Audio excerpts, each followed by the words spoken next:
नमस्कार दोस्तों। प्राचीन काल से ही हमारे देश में गुरु शिष्य का रिश्ता सर्वोपरि रहा है। गुरु की आज्ञा शिष्य के लिए किसी आदेश से कम नहीं होती। गुरु भी हमेशा शिष्य की ऊंचाइयों की कामना करते हैं। आज हम जीन ढूंढा में दिए गए संत कबीर जी के दोहों के माध्यम से गुरु शिष्य का महत्व समझने का प्रयास करेंगे। साथ ही सद्व्यवहार, परोपकार, सहानुभूति और अनुभव ज्ञान को महत्व देते हुए उन्होंने उस समय की सामाजिक और धार्मिक बुराइयों का खंडन किया है, विरोध किया है। मानवता ही सच्चा धर्म है। इसलिए कर्मकांड, ढोंग, दिखावा करने की अपेक्षा सादगी भरे जीवन को अपनाने का संदेश उन्होंने लोगों को दिया है। आज हम संत कबीर जी के जीन ढूंढा, जिसका अर्थ है अल्लाउद्दीन और चिराग जैसी कहानियों में हम देखते हैं कि चिराग यानी दिया घिसने पर जीन निकलता है, उसे खोज लिया, ढूंढा है। यह इसका अर्थ है। प्रथम दोहे में संत कबीर जी कहते हैं, बड़ा हुआ तो क्या हुआ, जैसे पेड़ खजूर। खजूर का पेड़ बड़ा होता है, ऊंचा होता है। आपने वह कहावत भी सुनी होगी, आसमां से गिरा खजूर में अटका। यानी एक परेशानी से निकले नहीं तो दूसरी परेशानी सामने होना। बड़ा हुआ तो क्या हुआ, जैसे पेड़ खजूर, पंथी को यानी राहगीर को छाया नहीं, फल लागे अति दूर। संत कबीर जी कहते हैं कि खजूर के पेड़ के समान बड़ा होने से कोई लाभ नहीं। ना तो वह किसी पंथी को यानी राहगीर को छाया पहुंचा सकता है और ना ही उसके फल आसानी से प्राप्त किए जा सकते हैं, क्योंकि वे बहुत ऊपर लगे होते हैं, अति दूर होते हैं। संत कबीर जी यह उदाहरण देकर समझाना चाहते हैं कि शरीर से या अधिकार पद से बड़ा होना मनुष्य के लिए काफी नहीं, पर्याप्त नहीं।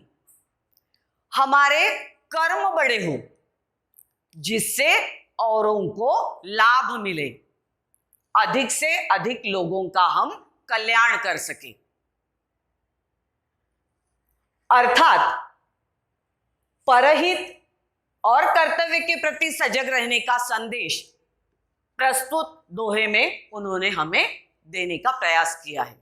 चलिए आगे दूसरे दोहे की ओर बढ़ते हैं।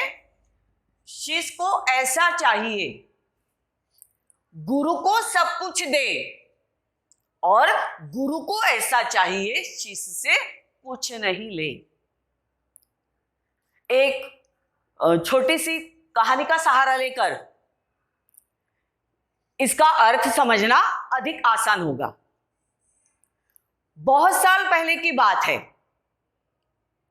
एक शिष्य महाभारत जैसा महाकाव्य लेकर,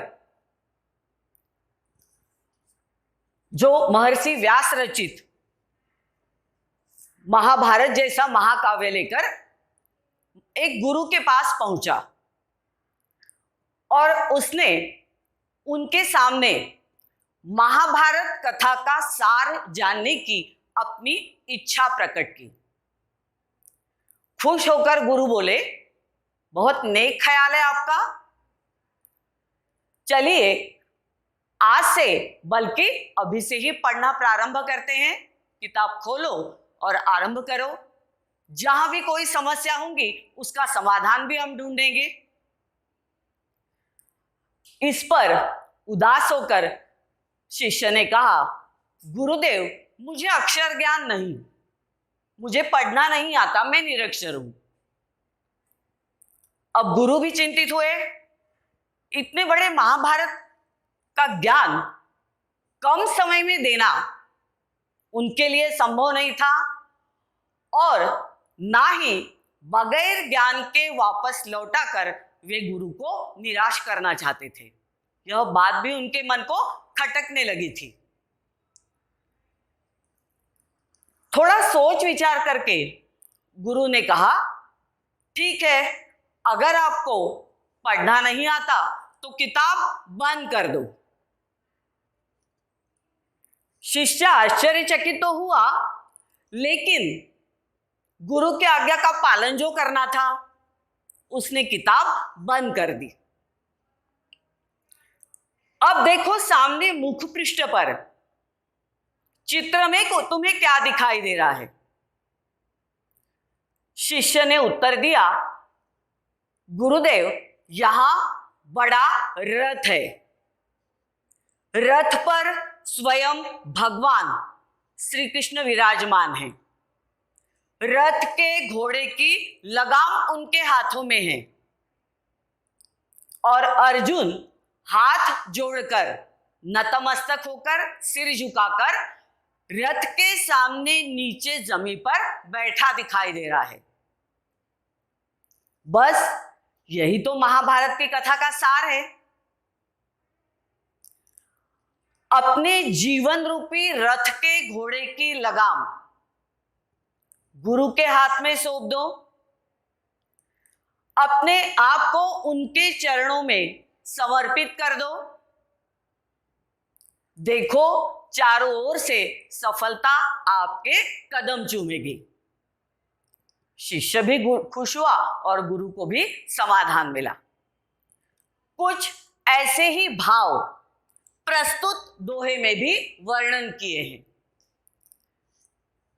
संत कबीर जी कहते हैं, शिष्य को ऐसा होना चाहिए जिसमें गुरु दक्षिणा के रूप में अपना सर्वस्व न्योछावर करने की प्रवृत्ति हो, और गुरु ऐसा हो जिसमें शिष्य से कुछ भी न लेने की मनोवृत्ति हो। गुरु द्रोणाचार्य, शिष्य एकलव्य आदि के उदाहरण भी, इस प्रकार की कहानियां भी हम इसके उदाहरण के तौर पर समझ सकते हैं। आगे तीसरे दोहे में कबीर जी कहते हैं, गुरु कुम्हार, शिष्य कुंभ है, गड़गड़ काढ़े खोट, अंतर हाथ सहार दे, बाहर बाहे चोट। गुरु किसके समान है? कुम्हार के समान। कुम्हार का काम है मिट्टी को नए नए आकार देना। गुरु की महिमा का वर्णन करते हुए संत कबीर जी कहते हैं कि गुरु कुम्हार और शिष्य कुंभ के समान है, घड़े के समान है। जिस प्रकार कुम्हार घड़े को एक हाथ से भीतर से सहारा देता है और ऊपर से थपाथप की चोट देकर उसे सही आकार देता है, उसी प्रकार गुरु शिष्य को ज्ञान रूपी सहारा और अनुशासन एवं दंड रूपी चोट पहुंचाकर उसका भविष्य उज्जवल बनाता है, उसे सही राह पर लेकर जाता है। ये इस दोहे का अर्थ है। इतना ही नहीं, वे आगे भी कहते हैं, हरि रूठे गुरु ठोर है, गुरु रूठे नहीं ठोर। प्रत्यक्ष भगवान भी आपसे रूठ जाए तो गुरु का सहारा होता है, लेकिन गुरु ही रूठ जाए तो संसार में किसी का भी सहारा नहीं मिल पाता। सारी धरती का कागज, सारे वृक्षों की कलम और 7 समुंदर के बराबर स्याही बनाने पर भी गुरु के गुणों को लिखना संभव नहीं। गुरु हमें यह भी सीख देते हैं कि भले ही हमारे पास ज्ञान का भांडार न हो, समुंदर जितना विशाल ज्ञान हमारे पास न हो, फिर भी थोड़ा बहुत भी ज्ञान जो हमने प्राप्त किया है उसके अनुसार आचरण करना सीखे, व्यवहार करना सीखे। जीवन में सफलता के लिए ये अधिक महत्वपूर्ण है। अगर हमारा शरीर जहरीले पेड़ के समान, बेल के समान है, तो उसमें अमृत सींचकर जीवन दान देने का काम गुरु ही तो करता है। कोई छोटा या बड़ा गुरु नहीं है। चाहे 4 साल का बालक भी अगर संगणक का ज्ञान दे रहा है तो उस समय वो हमारे लिए गुरु के बराबर है। गुरु का इतना महत्व हमारे जीवन में होता है। तो आगे हम गुरु का जीवन में श्रेष्ठ स्थान इस विषय पर निबंध के बारे में जानकारी हासिल करेंगे।